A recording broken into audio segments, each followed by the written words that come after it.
This is a message for the WNBA.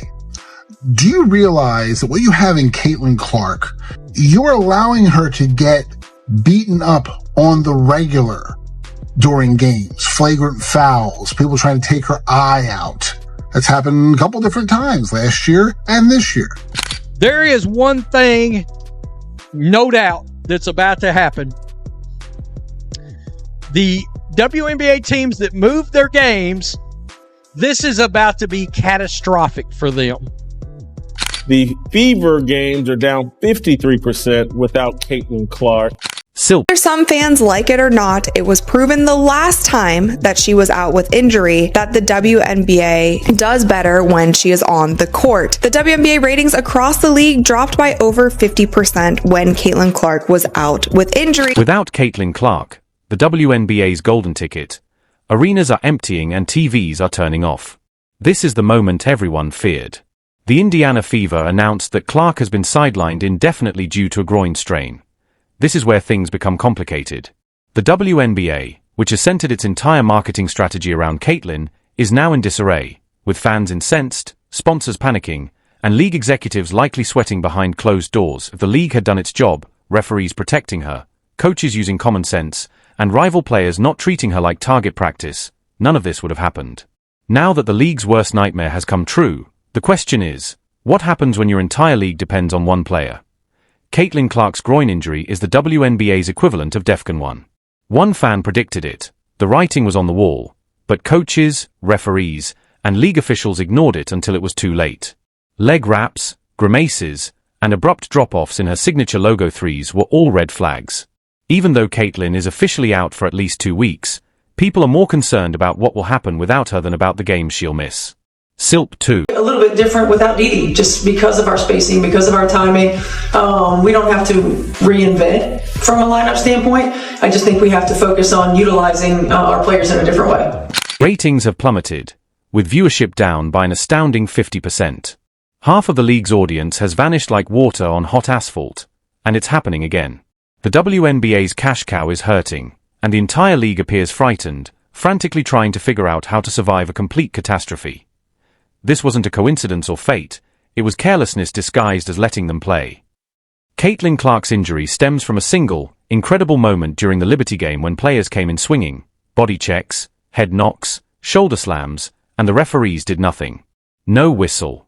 No foul. Just vibes. Natasha Cloud ripped the ball from Caitlin with enough force to twist her body. The harm didn't end there. As referees blindfolded themselves and declared it fair play, Caitlin took blows to the back of her head and hobbled through the game like a soldier scuttling through a minefield. Fans weren't just furious, they were enraged. Social media went viral with hashtags like #ProtectCaitlin trending worldwide. The message was clear. Why should fans keep watching if the WNBA can't protect its biggest star? This isn't just about one game. It's about a festering, ugly culture of jealousy and resentment. Caitlin Clark has more than just fans. She has haters. Entire teams of them. Players who can't outplay her choose to outmuscle her. Meanwhile, referees sip iced coffee and watch the spectacle as physicality turns into open-season assault. SILP 3. Passing season as well. Her assist numbers. Oh no, Caitlin Clark has yet. So Ryan Howard picks up the foul. Pressure she had on her shoulders coming into the ankle roll one more time, right? That's rookie seasons in WNBA history. Imagine. The Fever is receiving backlash for throwing Caitlin back onto the court with just 16 seconds left in a game they were already winning by 8. Fans are asking, why was she even there? If you believe Caitlin deserves more protection, not just from the league and referees, but even from her own bench, hit the like button. Let's not sugarcoat it. The WNBA is Caitlin Clark right now, plain and simple. Her debut broke records. Her games are the main event. When she leaves, the numbers plummet faster than a reality star's dignity after cancelled spin-off. The WNBA banking on Caitlin Clark is like Netflix banking on Stranger Things past its peak season. SILP 4. They're down 50% overall since Caitlin Clark exited with the quadricep injury. The Fever games are down 53% without Caitlin Clark. Do you think the denial is over as it relates from these women that, oh yeah, it's Angel Reese and the league is up as a whole, and it's Caitlin and Angel that have done this? Now, without Caitlin on the court, The WNBA looks like this. No main character, just side plots about background extras. Sponsors start ignoring fans. Highlight reels start to resemble glorified intramural games. The harsh reality? No one is paying to watch a Caitlin-less fever. And worse, this isn't just a team problem. It's a league collapse issue. SILP 5.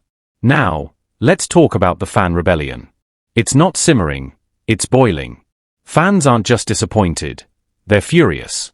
TikTok, Twitter, and Reddit threads with headlines like "The WNBA failed Caitlin Clark and this league doesn't deserve her" are exploding.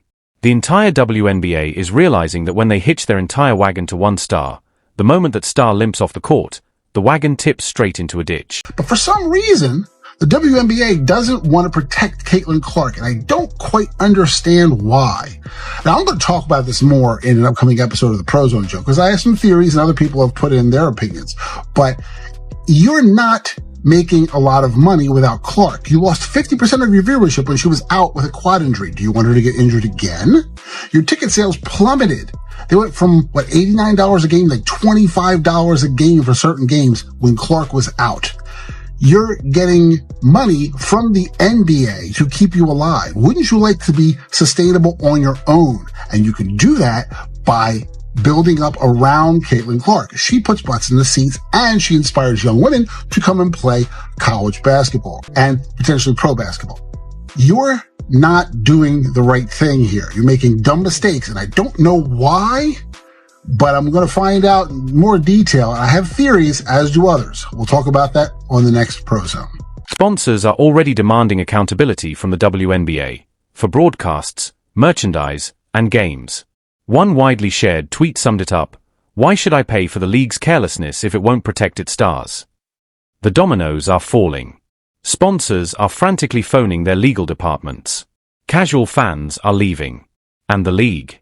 Oh, the league is making every effort to project a "this is fine" meme while the house burns down.